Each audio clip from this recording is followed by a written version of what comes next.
네. 자, 그렇다면 우리가 한번 그 과거의 사례들을 참고해서 버블이라는 거는 언제 생기는 거고 버블의 그 터지기 전에 그 징조들 어떤 것들이 있다고 봐야 됩니까? 아, 조금 전에 말씀드린 이제 두 개, 이거든요. 이제 일단 3류, 4류 기업들이 이제 유상증자 막 하는 거, 이제 TMR 붙여가지고, 이제 우리도 AI 기업이야 하는 거 있잖아요. 그러니까 저 같은 인간이 나와가지고, 나도 AI 한다 해가지고, 이제, 우리 회사 밸류에이션 뭐 4조 하면은, 그럼 이제 버블 말기가 분명히, 맞고요. 네. 네. 그리고, 잠깐만, 두 번째는 이제 버블 얘기가 쏙 들어가죠, 이제 그때는. 버블 얘기 아예 안 해요. 그냥 이게 그냥 시대적 흐름이다. 예. 그냥 그러니까, 자연스럽게. 아니 뭐 AI가 시장적 흐름이 맞기는 맞는데, 근데 이제 그 얘기만 하는 거죠, 이제. 이거는 이제 기존 밸류에이션으로 측정할 수 있는 게 아니야. 뭐 그런 게 나오거든요. 예를 들면은 2000년 같은 경우에도 퍼나 PBR 얘기가 아예 사라지고, 예를 들면 이제 클릭 수 대비 밸류에이션 이런 거 나오고 막 그랬거든요, 이게. 네, 그런 거죠. 네. 자, 그런데 네. 지금 이렇게 폰지 사기라고 하잖아요. 예, 서로 이게 돌려막기 하는 거. 네. 지금 엔비디아하고 오픈 AI가 서로 고객에게 돈을 투자해주고 그 돈 가지고 다시 또 칩을 사기하고 하는 이러한 것들 때문에 좀 우려하는 분들도 좀 있긴 하거든요. 네. 어떻게 보세요? 일단 그 우려를 한다는 것 자체가 우려할 게 별로 없다는 생각이 일단은 문제성을 시장이 알고 있다라는 것 자체는 그렇죠. 그리고 이제 마이클 버리가 요즘 나와서 하는 얘기는 이제 그 빅테크 기업들의 디프리시에이션 감가상각이 너무 이제 과소 포장이 되어 있다. 그래서 이제 걔네들 기업의 수익이 지네들이 이제 내는 것보다 훨씬 더 적다. 뭐 이런 얘기를 하시는데 사실 그것도 대세를 뒤집을 수 있을 것 같지는 않고 나중에 버블이 터질 때 그런 게 이제 이제 가격을 추락시키는데 한 몫을 하게 되겠죠. 근데 지금 사실 밸류 디프리시에이션이 4년이나 6년이나 그게 중요하냐라는 게 제 생각입니다. 예. 자, 그렇다면 계속해서 이제 뉴욕 증시, 미국 증시는 이제 좋은 모습으로 갈 거라고 생각하는데 이거는 금리 인하가 하든 안 하든 상관이 없는 건가요? 아니면 어떻게 봐요? 금리 인하를 연준은 이번에 해줄 거라고 전제로 봐야 되는 겁니까? 결론적으로, 어차피 26년 5월에 이제 파월 의장이 대체가 되고, 분명히 트럼프에게 좀 더 프렌드리한 사람이 의장으로 올 거거든요. 이제 물론 이제 트럼프는, he's my friend 하겠지만, 사실 그가 말하는 거는 얘는 내 꼬봉이야 라고 말을 하게 되겠죠. 물론 그 꼬봉도 미친 듯이 돈을 풀 수는 없습니다. 이제 그런 사람이 온다고 하면은, 의회에서 뭔가 막을 가능성이 높기 때문에, 그리고 지금 파월보다는 이제 물가 상승보다는 이제 경제 쪽을 훨씬 더 케어하는 사람이 분명히 이제 올 거고요. 그게 26년 5월이거든요. 그게 사실 11월에 선거기 때문에 이제 그때까지 잘 맞죠, 사실 이게. 그렇죠. 자, 그렇다면 최근에 맞다. 그리고 당연히 정부 자체에서도 재정 정책을 많이 펼치겠죠, 당연히. 그러니까 뭔가 이제 정부로 돈을 벌 수 있고 이제 중앙은행도 돈을 벌 수 있는데 26년 5월 이제 그때 이제 중앙은행은 좀 본격적으로 풀기 시작할 거고, 네, 그리고 이제 정부도 26년에 계속 이제 풀려고 하겠죠. 네. 근데 이게 보면은 근데 이제 새로운 의장이 26년 5월에 온다. 그럼 예를 들면 7월에 잭슨 홀리가 뭔가 있잖아요. 근데 그때부터 풀기 시작하면은 이제 두세 달 후인 9월, 10월부터 코인이 본격적으로 오를 수가 있는데, 그러면은 1년 사이클이 완성이 되는 거죠, 한마디로. 예. 지금 그렇다면, 요새 그러니까 안 좋다 하면은 자꾸 왜 부정적인 것들이 눈에 자꾸 띄고 그게 이제 부각이 되잖아요. 맞아요, 네.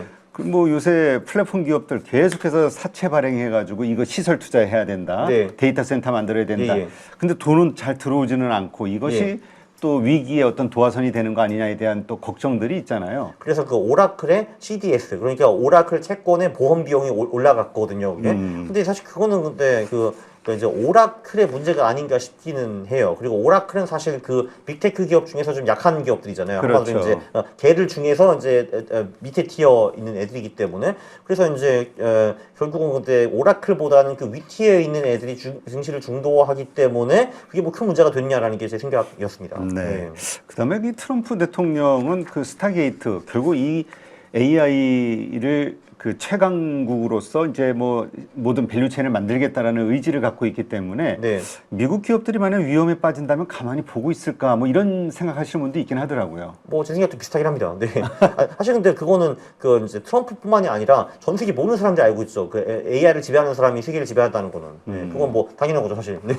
자, 그렇다면 지금까지는 이제 이 하드웨어 중심으로 예. 사실 많이 올라왔잖아요. 네. 그리고 여기에 대한 기대감들이 엔비디아를 중심으로 해서 있었고. 예. 근데 이제 소프트웨어로 전환되는 거 아니냐. 예. 그래서 워렌 버핏이 구글에 투자한 것을 이야기하는 분들도 있더라고요. 네, 이제는 엔비디아 대신 이 소프트웨어 기업들이 이제 주도주로 치고 올라올 것이다. 대장주로. 예. 어떻게 예. 보세요?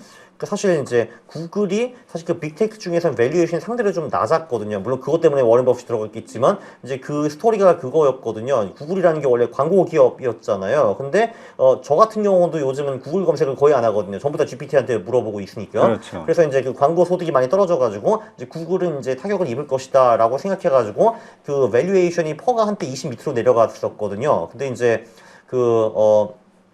근데 어떻게 보면은 그 구글이 그 소프트웨어뿐만이 아니라 하드웨어, 그러니까 AI 반도체도 직접 만들고 있고, 네, 그리고 그 LLM도 있고, 네, 그리고 그 이제 AI를 적용해가지고 수익을 극대화할 수 있는 플랫폼 몇 개가 있죠. 이제 구글 광고 사업도 그렇고 유튜브도 그렇고 이제 그런 거 다 할 수가 있으니까요. 예, 그래서 그 소프트웨어로 넘어갈 수도 있겠죠. 그렇죠. 네. 그렇다면 앞으로 이제 내년 이제 지방선거, 그러니까 그렇죠, 중간 선거까지 네. 어떠한 주식이 시장의 주도주가 될 것이냐, 사실 이거가 좀 많은 분들이 고민을 하고 있잖아요. 어디에 네. 투자해야 될 것이냐라는 예. 문제 때문에 네. 어떻게 보세요? 뭐 저도 솔직히 잘 모르지만 일단 그 AI라는 대세 테마가 이제 계속 대세일 거라는 거는 부인할 수 없을 거고요. 이게 일단 왜냐하면 그 버블이 아직 안 터졌고 말기까지 안 갔기 때문에 그 이제 그 24년과 25년에 돈을 제일 많이 번 트레이더가 이제 홍콩 사람이에요. 그 사람이 이제 24년 미국 트레이딩 챔피언십에서 우승하고 25년에 1등을 달리고 있거든요. 그분이 뭐라고 했냐면은 시장이 최근에 AI를 말을 했다. 그 말을 하더라고요. 그리고 이제 거기 밑에 있는 파생 상품이 몇 개 있다. 데이터 센터가 있고 전력이 있고 그리고 이제 저는 이제 개인적으로 그 다음에 아마 이제 휴머노이드가 오지 않을까 싶기는 합니다. 사실 그래서 저는 아직 소프트웨어보다는 이제 하드웨어 쪽이 아직 덜 됐다라고 저는 생각을 하는 사람이기는 해요. 네. 사실 이제 왜냐면은 저 같은 경우는 이제 제 집에 가 보시면 아무것도 없거든요, 집에. 네. 근데 제가 이제 사고 싶은 물건이 딱 하나 있습니다. 이제 가사 로봇. 네. 네, 그거는 필요하죠. 왜냐면 제 밥을 해줘야 되고 이제 설거지 해줘야 되고 이제 청소해줘야 되니까. 그래서 이제 그게 어떻게 보면 굉장히 혁명적인 시장이 될 거예요. 왜냐면 이제 사실 그러니까 소프트웨어 쪽은 지금 이제 디지털 혁명 때문에 굉장히 많은 발전이 있었는데 사실 지금 2025년 하드웨어가 3, 40년 전과 크게 많이 다른가? 사실 이제 별로 없잖아요, 사실. 뭐 똑같은 자동차 우리가 진짜 운전하고 다니고 있고 하는데 이제 휴머노이드와 로봇이 오면 그게 완전히 또 패러다임이 바뀌니까 그게 결국은 더 넥스트 윙이 아닐까 싶어요. 네. 근데 휴머노이드 하면은 지금까지는 그 테슬라밖에는 지금 압도적인 그 선두주자가 안 보이죠? 아니요, 한 5개 정도 있는 걸로 알고 있는데, 제가 알기로 이제 그 5개 중에서 가장 못하는 데가 버스턴 다이내믹스, 현대가상 거기로 알고 있고요. 그리고 이제 기술력이 제일 높은 데가 이제 테슬라랑 피겨 AI라는 곳이 있는데, 이제 거기 같은 경우는 비상장이죠, 아직. 네. 그리고 이제 그 중국 쪽에서는 유니티라는 기업이 계속 들려오고, 걔는 이제 조만간 상장 한 해 만에 뭐 이러고 있습니다. 네. 네. 그래서 지금 한 5개 기업이 각축전을 벌이는 것 같고, 물론 그 중에서 테슬라가 제일 유명하긴 하죠, 옵티머스. 네. 자, 그렇다면 그 요즘 그 일라이 릴리가 이제 1조 달러를 넘어섰다. 예, 예. 제약사 가운데서는 최초로. 네. 그러면서 이제 다시 막 부각이 되고 있는데 어떻게 봐요? 그럼에도 불구하고 AI를 중심으로 한 이 시장이 계속 주도를 해나갈 것이다로 보세요? 아니면 어떤 분도 좀 그 파생 쪽, 그러니까 좀 뭔가 틈새로 이런 그 제약 헬스 이쪽이 좀 부각이 될 것이다라고 보는 분들도 있더라고요. 그러니까 보통은 이렇게 이제 기술주들이 주춤하면은 소위 그 디펜시브, 그러니까 이제 그 방어 산업 쪽들이 좀 힘을 이제 얻게 되는 건데 그게 가장 전형적인 제약주잖아요, 사실. 물론 그냥 그 LR릴이 자체도 좋다고 봅니다. 저도 사실 이제 맨날 헬스장 다니면서 먹을까 뭐 이러고 있거든요, 사실. 아직은 안 먹고 있는데. 근데 다이어트. 근데 저 같은 인간이 미국에는 진짜 엄청 많다고 들었거든요. 저 같은 경우는 사실 이제 미국에서는 저체중이잖아요.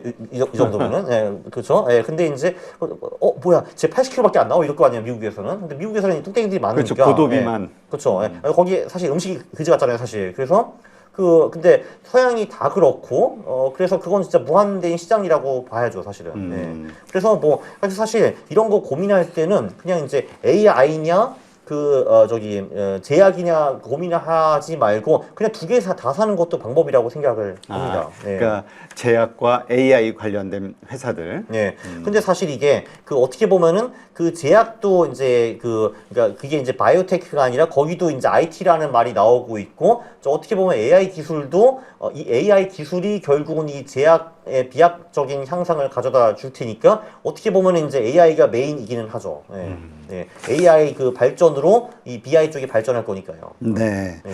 자, 그렇다면 말씀하신 것처럼 이제 미국 증시, 물론 또 그 인플레이션에 대한 우려는 있어요. 지금 관세로 인해서 물가가 올라가고 있다. 또 인건비도 그렇고 뭐 여러 가지 이야기는 있습니다만 그럼에도 일단 그 다 누르고 미국 증시는 좋을 것이다. 이제까지 하신 말씀 이제 그렇게 이해하면 되는 거죠. 예, 근데 그거를 무리하게 키우다가 말씀하시는 대로 이제 인플레이션이 3에서 이제 4, 5, 6으로 갈 가능성은 충분히 있다고 봅니다. 네. 그거를 컨트롤할 수 있느냐? 그건 좀 의문이죠. 네. 그러게요. 그렇다면 연준이 금리 인하하기가 점점 어려워질 텐데. 그렇죠. 그래서 어쩔 수 없이 그거를 누르기 위해서 금리 인상을 하고 돈을 빨아들일 때 그때 버블이 팡 터질 겁니다, 아마. 네. 자, 그렇다면 한국 증시로 좀 넘어와서 네. 어떻게 봐야 될까요? 미국이 2% 빠지면 우리 막 5, 6%가 빠지는데 네. 어떻게 봐야 됩니까? 근데 이게 사실 아주 장기적으로 보면은 예를 들면 이제 80년대는 한국이 이겼고요. 90년대는 미국이 이겼고 2000년대는 한국이 이겼고 2010년대는 미국이 이겼어요. 그래가지고 이제 한 2010년부터 보시는 분들은 미국장이 무조건 오르고 한국은 그지 같다라고 생각하는데 사실 그거는 팩트가 아니에요. 그래서 이제 아주 길게 보면은 한국이나 미국이나 수익률 차이가 은근히 별로 없습니다. 이렇게 보면 되고요. 그리고 이게 이제 주식이라는 게 큰 흐름이 이제 개도국이냐 선진국이라고 가게 되는데 그 흐름이 한번 형성되면 보통 한 이제 짧으면 7, 8년, 길면 15년 정도 가거든요. 근데 지금 이제 선진국 패러다임은 15년 정도 갔어요. 2011년 그때부터 지금까지 이제 선진국이 개도국보다 우세한데 25년에 이제 처음으로 개도국이 뒤집었죠. 이제 개도국 수익률이 미국보다 높았거든요. 이제 한중일 이런 그 주식들이. 그래서 이게 이제 실제로 그 새로운 패러다임의 시작이냐, 이제 아니면 그냥 올해만 그런 것인가, 그건 좀 더 지켜봐야 되는데, 근데 지금 밸류에이션 갭이 너무 많이 발생했기 때문에 저는 이제 흐름이 바뀌어가지고 다시 개도국이 이제 미국을 이기는 이제 그 패러다임이 왔을 수 있다라고 저는 보고 있어가지고 한국 주식 좋게 보고 있습니다. 네. 그래요? 예. 그렇다면 요즘 중국도 마찬가지고. 네. 근데 이제 요새 예. 우리가 사실 3천 아래서 계속 있다가 예. 갑작스럽게 지금 4천까지 왔잖아요. 네. 그러니까 많은 분들이 너무 많이 오른 거 아니야? 라는 생각할 수도 있거든요. 근데 뭐 지금도 퍼가 10위밖에 안 되잖아요. 네. 그러니까 네. 아직도 네. 더 한국 증시는 강하게 올라갈 수 있다. 예, 특히 이 반도체 순이익이 꺾이기 한 3개월 전까지는 갈 것 같아요, 여기서. 예. 그러니까 이제 보통 그 다음 분기가 꺾이면 사람들이 눈치채고 그때부터 팔거든요. 근데 이제 아직은 계속 삼성전자와 하이닉스의 순이익이 올라가고 있고, 허세수도 되게 좋잖아요, 내년 정도. 그렇죠. 예. 뭐 지금 뭐 27년까지 좋을 거라는 얘기가 나오고 있으니까. 저도 그거 GPT에 물어봤는데 27년이 대세인 것 같고요. 이제 다만 이제 26년에 이제 빠진다, 그러니까 26년부터 힘이 빠진다는 얘기도 나오고 있는데. 보통 6개월 전서부터 반영이 된다니까. 그렇죠, 그렇죠. 예. 근데 이제 그 3개월, 6개월을 알고 있는데, 근데 지금 이런 식으로 전 세계에서 이제 AI 경쟁을 하는 거 보면은 그 반도체 수요가 그렇게 빨리 꺾이겠는가라는 게 제 개인적인 생각입니다.